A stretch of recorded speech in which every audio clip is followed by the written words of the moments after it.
Assalamualaikum warahmatullahi wabarakatuh. Saya Elis Karyamah dengan NIM 2010507. Hari ini saya akan mempresentasikan tentang tesis saya yang berjudul Pengembangan Bahan Ajar Materi Soft Skill dengan pendekatan kontekstual untuk meningkatkan kesiapan kerja warga belajar PKC. Nah, seperti apa yang melatar belakangi saya mengambil judul tersebut? Yang pertama adalah penyampaian materi soft skill masih menggunakan komunikasi satu arah, belum adanya kolaborasi dan interaksi menyebabkan warga belajar kurang aktif dalam pembelajaran. Terus juga di sini soft skill belum banyak diberikan dalam lingkungan pendidikan. Kebanyakan warga belajar dibekali dengan kompetensi secara teknis. Lalu permasalahan mengenai soft skill antara lain kurangnya daya juang warga belajar, keterampilan komunikasi yang rendah dan sikap minder. Terus juga di sini calon pekerja banyak yang mengalami kegagalan. Kegagalan diterima di dunia usaha dan industri dikarenakan lemahnya keterampilan soft skill yang dimiliki. Terus juga di sini rendahnya soft skill antara lain kurangnya kemauan untuk belajar, tidak berpikir kritis, kurangnya memiliki inisiatif untuk berhasil, kurangnya memiliki motivasi untuk meraih prestasi, serta lemahnya kemampuan berkomunikasi dan tidak berpikir kreatif. Nah, untuk selanjutnya di sini narasumber juga di sini banyak menggunakan bahan ajar yang tinggal beli, tidak menyusun penyusunnya sendiri, sehingga bahan ajar yang digunakan monoton, tidak kontekstual dan juga tidak sesuai dengan peserta didik. Terus juga di sini narasumber masih terfokus pada buku teks atau modul yang dikeluarkan oleh pemerintah, belum berfokus pada pemanfaatan lingkungan sekitar dan memanfaatkan pengalaman warga belajar dalam dunianya. Terus juga di sini hasil belajar pelatihan keterampilan berkontribusi rendah terhadap kesiapan kerja warga belajar. Terus adanya pelatihan yang terencana dengan baik dan sistematis akan menciptakan individu yang kompeten. Selanjutnya di sini tentang penyusunan bahan ajar yang belum sesuai dengan kebutuhan warga belajar memiliki dampak negatif terhadap lingkungan belajar.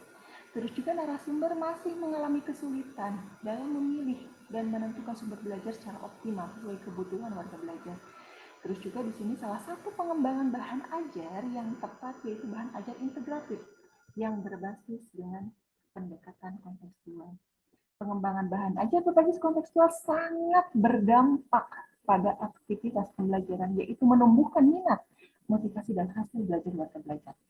Nah, terus juga di sini materi yang diberikan pun akan menarik sesuai dengan apa yang dilihat dan dialami langsung di lingkungan. Maka pembelajaran akan lebih bermakna. Nah, di sini bisa disimpulkan bahwa soft skill untuk kesiapan kerja, penyampaian materi soft skill masih menggunakan komunikasi satu arah, permasalahan mengenai soft skill, daya juang warga belajar, keterampilan komunikasi yang rendah, dan juga sikap minder. Narasumber masih mengalami kesulitan dalam memilih dan menentukan sumber belajar secara optimal sesuai dengan kebutuhan warga belajar. Bahan ajar materi soft skill yang berbasis kontekstual untuk meningkatkan kesehatan kerja warga belajar. Nah, di sini yang menjadi rumusan dan pertanyaan penelitian itu bagaimana sih pengembangan bahan ajar materi soft skill dengan pendekatan kontekstual untuk meningkatkan kesiapan kerja. Bagaimana responnya, baik narasumber maupun warga belajar terhadap bahan ajar materi soft skill dengan pendekatan kontekstual yang dikembangkan untuk meningkatkan kesiapan kerja warga belajar. Terus juga kendala-kendala apa yang ditemui pada saat pengembangan bahan ajar materi soft skill dengan pendekatan kontekstual untuk meningkatkan kesiapan kerja warga belajar. Dan bagaimana efektivitas hasil pengembangan bahan ajar materi soft skill menggunakan pendekatan kontekstual dalam meningkatkan kesiapan kerja warga belajar. Nah, di sini pijakan teori yang digunakan yaitu Paulo Freire. Sebagian terbesar warga masyarakat masih dalam keadaan masa bodoh terhadap perkembangan lingkungannya. Kehidupan mereka masih dalam situasi tertekan karena tingkat sosial ekonomi yang rendah, kehadiran para peserta didik dan lulusan pendidikan formal di masyarakat menjadi faktor yang menyebabkan makin tumbuhnya masyarakat yang merasa tertekan. Sebagai ketidakberhasilan sekolah untuk mengembangkan situasi pembelajaran yang memberi kemampuan pada peserta didik untuk berpikir kritis sehingga dapat menganalisis dan memecahkan masalah yang timbul dalam dunia kehidupan. Jadi yang digarisbawahi di sini adalah mengembangkan situasi pembelajaran. Terus juga menurut Abraham Maslow bahwa kegiatan pembelajaran hendaknya didasarkan atas kebutuhan warga belajar. Mereka dibantu perkembangannya untuk mencapai perwujudan diri dalam memperluas wawasan diri. Perwujudan diri dilakukan melalui kegiatan pembelajaran yang bertujuan meningkatkan pemahaman terhadap dirinya, lingkungannya yang terus berubah, meningkatkan kesadaran warga belajar untuk menerima kenyataan, pengembangan diri, peningkatan kemampuan untuk hidup mandiri, dan membentuk atau mengubah lingkungannya. Taraf kehidupan warga belajar akan terus meningkat apabila dalam dirinya telah berkembang kemampuan mengenali kenyataan diri melalui upaya mengidentifikasi, menelaah, mengalami, menikmati, dan mengubah kehidupannya. Lalu dasar pijakan teori, benar di sini dalam proses pembelajaran menggunakan teknologi tingkah laku yang memanfaatkan pengaruh lingkungan sebagai kekuatan. Syaratnya ada tujuan kegiatan pembelajaran, tugas-tugas dilakukan dalam kegiatan pembelajaran bisa secara sesuai dengan perubahan tingkah laku materi atau bahan ajar disusun dalam bentuk tahapan-tahapan sehingga memudahkan warga belajar untuk mempelajarinya. Setiap tahapan dilengkapi dengan petunjuk untuk membantu warga belajar agar dapat belajar secara mandiri. Bahan yang dipelajari disertai umpan balik dari warga belajar. Nah, dari pijakan teori tersebut, di sini yang menjadi metode penelitian adalah penelitian dan pengembangan research and development (R&D). Di sini adalah pengumpulan informasi meliputi review literatur, observasi lapangan, terus juga di sini perencanaan, meliputi penentuan model pendidikan yang cocok, penyusunan desain kurikulum dan pembelajaran, serta melakukan uji coba dalam skala kecil, membuat rancangan model awal, meliputi pembuatan desain rancangan bahan ajar, uji coba pendahuluan dilakukan langsung di lokasi, tepatnya di Yayasan Hadiah Bogor. Terus selanjutnya di sini revisi. Revisi terhadap rancangan awal dilakukan berdasarkan hasil temuan dalam studi eksploratoris atau di lapangan. Uji coba produk utama difokuskan pada 3 variabel utama, yaitu manajemen pelaksanaan belajar, belajar mengajar, dan evaluasi. Revisi terhadap produk utama dilakukan berdasarkan hasil temuan dalam uji coba untuk siap diimplementasikan. Terus uji coba operasional dilakukan pada salah satu lembaga kursus dan pelatihan. Revisi produk operasional dilakukan berdasarkan hasil implementasi dan diseminasi atau retribusi dilakukan monitoring sebagai kontrol terhadap hasil-hasil. Nah, lokasi dan subjek penelitian di sini di Yayasan Hamdiah Bogor di Dusun Tarikolot RT 02 RW 04 Desa Mekar Mulia, Kecamatan Siturejo, Kabupaten Sumedang.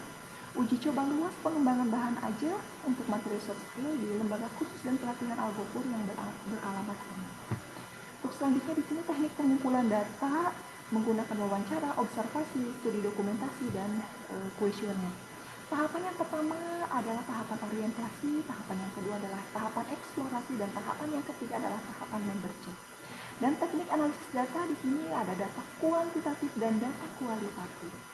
Nah, hasil penelitian dari deskripsi data penelitian dari profil yayasan, terus juga pelaksanaan pemberdayaan materi soft skill di yayasan tersebut. Terus bagaimana nih analisis kebutuhan bahan ajar materi soft skill, mulai dari perencanaan program, pelaksanaan, dan evaluasi. Nah, ini pengembangan bahan ajar materi soft skill hipotetisnya. Di sini ada perencanaan, pelaksanaan, dan evaluasi. Tahap perencanaan ada identifikasi kebutuhan, di sini sampai merumuskan media.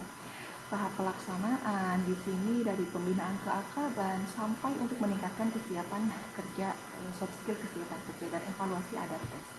Selanjutnya di sini uji kelayakan model berupa analisis kualitas model di sini, rasional, tujuannya, ruang lingkupnya, tahapannya, produknya, dan kriteria.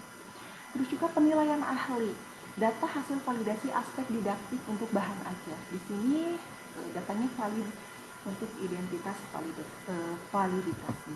Terus juga data hasil validasi aspek isi atau bahan ajarnya, serta di sini data hasil validasi ahli perangkat pendekatan kontekstual.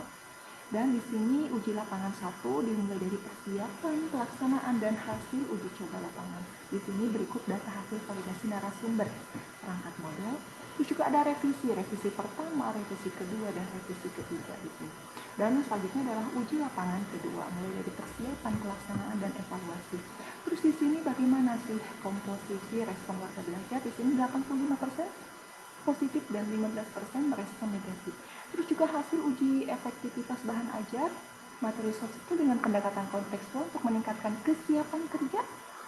Berdasarkan uji software di sini bahwa ada pengaruh penggunaan bahan ajar materi soft skill dengan pendekatan kontekstual dalam meningkatkan kesiapan kerja warga belajar.